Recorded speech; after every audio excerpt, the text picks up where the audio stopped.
उत्तर प्रदेश के अल्पसंख्यक कल्याण मंत्री धर्मपाल सिंह ने उन मदरसों के खिलाफ सख्त कार्रवाई का आश्वासन दिया जिनकी फंडिंग संदिग्ध है। एएनआई से बात करते हुए उन्होंने कहा, शिक्षा सरकार की प्राथमिकता है। जिन मदरसों के फंडिंग संदिग्ध है उन पर कार्रवाई की जाएगी। प्रदेश में अवैध रूप से चल रहे मदरसों पर सरकार ने शिकंजा कसने का तैयारी शुरू कर दी है। 4000 से ज्यादा गैर मान्यता प्राप्त मदरसों के खिलाफ कानूनी कार्रवाई की तैयारी है। इन मदरसों में विदेशी फंडिंग हो रही है। मंत्री धर्मपाल सिंह ने कहा कि सरकार चाहती है कि अल्पसंख्यक बच्चे भी बेहतर शिक्षा ग्रहण करें। हम उन्हें आधुनिक शिक्षा देना चाहते हैं। कंप्यूटर से जोड़ रहे हैं, पर अभी भी काफी मदरसों में विदेशों से फंडिंग आती है। काफी मदरसों में इन तरह के फंडिंग सामने आई है। पुलिस के उच्च अधिकारियों से भी बात हो गई है। ऐसे मदरसों पर कानूनी कार्रवाई की जाएगी। सभी का बोर्ड एक तरीके से पैटर्न कर दिया है। मदरसा शिक्षा में भी हम मुस्लिम समाज के गरीब बच्चों को मुख्य धारा से जोड़ने का काम कर रहे हैं। इसलिए उन्हें बेहतर एक माहौल शिक्षा का देकर उन्हें प्रथम श्रेणी का नागरिक बनाने का प्रयास है। जो मदरसे अस्तित्वहीन पाए गए हैं, जो जिनकी फंडिंग पर प्रश्न चिन्ह लगे हैं। कांग्रेस नेता जयराम रमेश ने मुंबई में एक प्रेस कॉन्फ्रेंस में कहा कि अडानी समूह से संबंधित आरोपों पर जेपीसी जांच अनिवार्य है। उन्होंने कहा, संसद में राहुल गांधी को 4 महीने के लिए अयोग्य घोषित कर दिया गया। हमारी पार्टी ने उसके बाद 100 सवाल उठाए और एक बात की मांग की कि जेपीसी जांच अनिवार्य है। जेपीसी ही लोगों तक सच्चाई पहुंचाने का एकमात्र तरीका है। आज के खुलासे के बाद यह साफ हो गया है कि हमारी संस्थाएं विफल हो गई है। कानूनों का उल्लंघन किया गया है। उठाया है, संसद के अंदर उनको भुगतना पड़ा। 4 महीने के लिए वो डिस्क्वालीफाई हुए और हमारी पार्टी ने हमारे पार्टी के मंच से 100 सवाल उठाए और एक ही मांग की। और आज मैं वो मांग दोहराता हूं कि जेपीसी का गठन होना अनिवार्य है। अगर आप सच्चाई जानना चाहते हैं, अगर देश को सच्चाई जानने की इच्छा है, हकीकत क्या है, राज क्या है, एकमात्र रास्ता जेपीसी का रास्ता है। तो आज भी हम जेपीसी की मांग दोहराते हैं। केंद्रीय नागरिक उड्डयन मंत्री ज्योतिरादित्य सिंधिया ने राहुल गांधी के बयान को लेकर कांग्रेस पर जमकर निशाना साधा। उन्होंने कहा कि कुछ ऐसे मुद्दे हैं जो कांग्रेस शासन के दौरान शुरू हुए, जैसे हिंदी चीनी भाई भाई के नारे के तहत 45,000 वर्ग किमी भूमि का नुकसान। उन्होंने कहा, कुछ मुद्दे ऐसे हैं जो कांग्रेस शासन से ही शुरू हुए। किस सरकार ने हिंदी चीनी भाई भाई के नारे के तहत भारत की लगभग 45,000 वर्ग किमी भूमि को भी दी थी? भारत की जनता इसका उत्तर जानना चाहती है। देखिए, विपक्ष आज पूर्ण रूप से जो भावना देश की जनता ने और जो विश्वास देश की जनता ने प्रधानमंत्री जी में व्यक्त किया है, विपक्ष पूर्ण रूप से विवश हो चुका है। और इसलिए जो विचारधारा, जो सोच, वो देशभक्ति की विचारधारा, देश को बनाने की विचारधारा नहीं, लेकिन एक संकीर्ण विचारधारा, विघटनकारी विचारधारा आज स्पष्ट हो रही है। कई मुद्दे ऐसे हैं जिनकी जड़ में आप जाओ तो उनकी शुरुआत। कांग्रेस नेता वी हनुमंत राव ने एएनआई से बात करते हुए कहा कि 2024 के लोकसभा चुनाव में एनडीए सरकार को हराने के लिए सभी को एकजुट होने की जरूरत है। उन्होंने कहा कि लोग तंग आ चुके हैं और इस देश के प्रधानमंत्री होने के बावजूद मोदी ओबीसी के लिए कुछ नहीं कर सके। उन्होंने कहा, यह तीसरी बैठक है, निश्चय ही यह सफल होगा। मुझे उम्मीद है कि नरेंद्र मोदी के नेतृत्व वाली एनडीए सरकार को हराने के लिए हर कोई एकजुट होगा। लोग तंग आ चुके हैं। ओबीसी आबादी बहुत नाराज है, वह ओबीसी के लिए कुछ नहीं कर सके। इसलिए यह चुनाव महत्वपूर्ण है। हमें नरेंद्र मोदी को हराना है। यह उन सभी दलों का हित है जो गठबंधन का हिस्सा है। Hope this is the third meeting. First Patna, second at Bangalore, third at Mumbai. definitely it will be success. I hope everybody should united only to defeat Narendra Modi NDA government. That part you should do it. People are so fed up about Narendra Modi activities, including OBC leaders. OBC population was so much angry, he could not do anything. He could not do anything for the OBC, being he himself. लगभग एक दशक के लंबे अंतराल के बाद उत्तरी कश्मीर के बंदीपोरा जिले में छोटा अमरनाथ यात्रा शुरू हो गई, जिससे तीर्थयात्रियों में उत्साह बढ़ गया। महादानेश्वर मंदिर, जिसे छोटा अमरनाथ के नाम में भी जाना जाता है, बंदीपोरा जिले के दर्दपोरा गांव के घने जंगलों में स्थित है, जहां प्राकृतिक रूप से बना बर्फ का लिंग ऊपर से नाजुक पानी की बूंदे से बरसकर पवित्र स्थल की शोभा बढ़ाता है।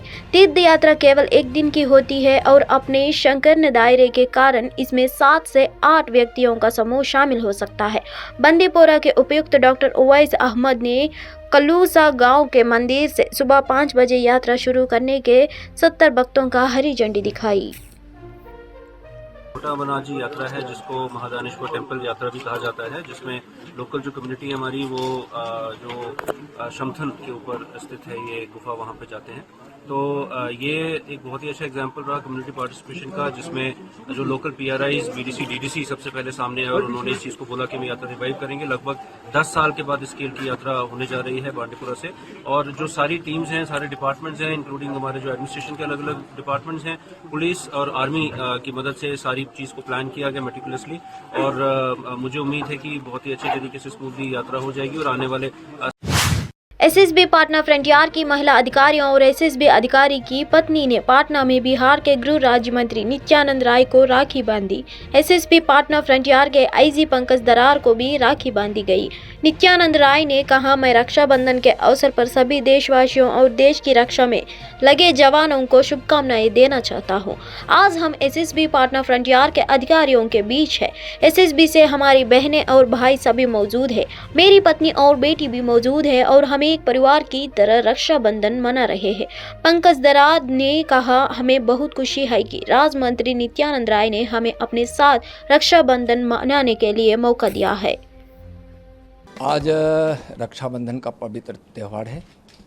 इस रक्षाबंधन त्यौहार के पवित्र अवसर पर मैं देशवासियों को, बिहारवासियों को, देश के सारे जो देश की सुरक्षा में, सीमा की सुरक्षा में, देश की शांति व्यवस्था के लिए सारे जवान हमारे लगे रहते हैं, सबको आज के दिन की बहुत बहुत शुभकामना, बधाई।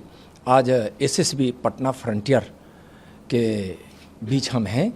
आज दीपक दरार जी, पंकज दरार जी आज हम लोग के बीच है पूरी टीम के साथ। हमारी बहनें भी जो SSB की सैनिक बहनें हमारी, वो भी है, हमारे सैनिक भाई भी है।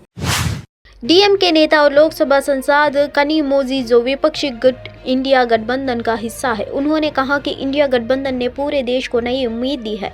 लोग बहुत सकारात्मक है कि यह बदलाव लाएंगे और यह गठबंधन यह भी सुनिश्चित करेंगे कि यह देश वैसा ही होगा जैसा उसे होना चाहिए।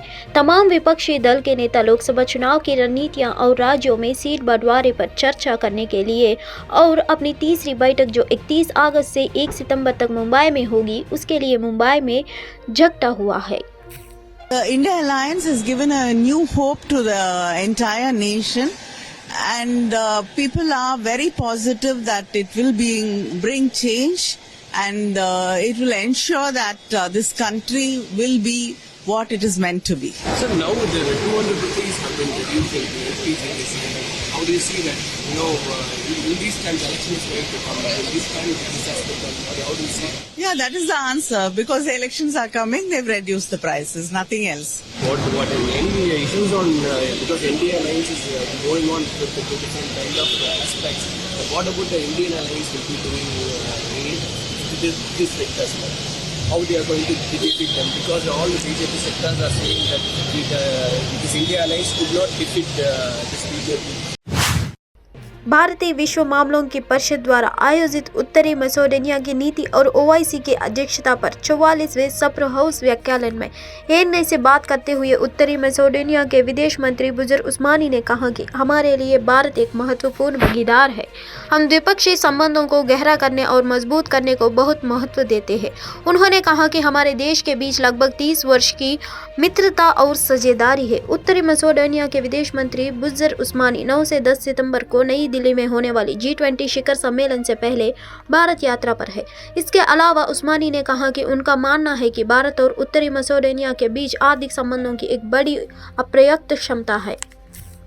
To us, India is an important partner. We attach great importance to deepening and strengthening our bilateral relations. As I've been mentioning all day long today, almost 30 years of friendship and partnership between our nations that have been formalized even strongly with the opening of our embassy here in India. And I am today here 15 years after the last visit of a foreign minister of North Macedonia to take stock of the state of play of our relations. Adani विवाद पर कांग्रेस नेता राहुल गांधी के बयान पर बोलते हुए महाराष्ट्र भाजपा प्रमुख चंद्रशेखर बावनकुले ने कहा कि क्या अदानी समूह कांग्रेस सेशन के बाद से काम कर रहा है। उन्होंने कहा कि पीएम मोदी किसी बिजनेसमैन के लिए काम नहीं करते हैं, वह देश के लिए काम करते हैं। चंद्रशेखर बावनकुले ने कहा 2024 के चुनाव में हम 2014 और 2019 में जीती गई सीटों से अधिक सीटें जीतेंगे। हमारा वोट शेयर 51% से ज्यादा होगा। अपोजिशन पार्टी लीडर भी नहीं बना पाई कांग्रेस पार्टी, यह हालत हुई थी। अब क्या होने वाला है? अब ये जो आए ना सारे मुंबई में, और क्या आय को टिम्बा लगा दिया, इंडिया के नाम को अलग अलग कर दिया, तोड़ मरोड़ कर दिया। परसेप्शन तो जनता में है ना, तो इतना ही मैं कहता हूँ, कुछ नहीं होने वाला। 14 और 19 से ज़्यादा सीटें मिलेगी 2024 में। वोट शेयर 51% के ऊपर होगा। कुछ होने वाला नहीं है। ये बड़ा बॉम्ब बनाया ना आपने, ये बॉम्ब मीडिया के माध्यम से बनाया। कांग्रेस नेता जीएन मैंगो ने श्रीनगर में एक संवाददाता सम्मेलन को संबोधित करते हुए कहा कि जम्मू कश्मीर में चुनाव के लिए केंद्र सरकार द्वारा तारीख की घोषणा नहीं करने पर चिंता जताई। उन्होंने कहा आज सॉलिसिटर जनरल ने सुप्रीम कोर्ट में बयान दिया है, उसमें उन्होंने कोई समय सीमा नहीं बताई है, लेकिन सुप्रीम कोर्ट ने समय सीमा मांगी थी। इसका असर जम्मू कश्मीर राज्य पर पड़ रहा है। केंद्र सरकार कहती है कि सब कुछ नियंत्रण में है, लेकिन हम कहते हैं कि अनुच्छेद 370 को हटाना असंवैधानिक और अवैध है। जम्मू कश्मीर सॉलिसिटर जनरल तुषार मेहता ने 31 अगस्त को अनुच्छेद 370 को निरस्त करने और चुनौती देने वाली याचिकाओं पर सुनवाई कर रही संविधान के पाठ को बताया कि वह केंद्र शासित प्रदेश में चुनाव के लिए तैयार है। हालांकि चुनाव आयोग के अंतिम फैसला लेना है। तो आज का जो बयान अब सॉलिसिटर जनरल ने बिफोर सुप्रीम कोर्ट आज के दिन में किया है, उनने टाइम फ्रेम की बात ही नहीं की है। उन्होंने कहा जी वक्त पर हम कर लेंगे इलेक्शन, वक्त पर हम स्टेटहुड देंगे। टाइम फ्रेम सुप्रीम कोर्ट ने मांगा था। तो उसका मतलब ये है कि अभी उनकी जो गवर्नमेंट ऑफ इंडिया की जो नीयत है विज़ जम्मू एंड कश्मीर, जिन हालात से हम गुजर रहे हैं, जो हालात यहाँ पैदा किए गए हैं, और 5000 से ज़्यादा लोग इस वक्त जेलों में हैं। यहाँ से कहते हैं यहाँ हालात ठीक है। एक तरफ से अगर आप स्टेटमेंट इनका देख लें, ये फिगर्स जो दे रहे हैं, फिगर्स जो ऑनरेबल सुप्रीम कोर्ट में इन्होंने दिए हैं, उस फिगर्स का हम काउंटर कर सकते हैं। और यहाँ से कहते हैं यहाँ हालात बिल्कुल ठीक है, जम्मू कश्मीर में सुधर गया है, कोई स्टोन पेल्टिंग नहीं है, कोई ये नहीं है, कोई एनकाउंटर नहीं है,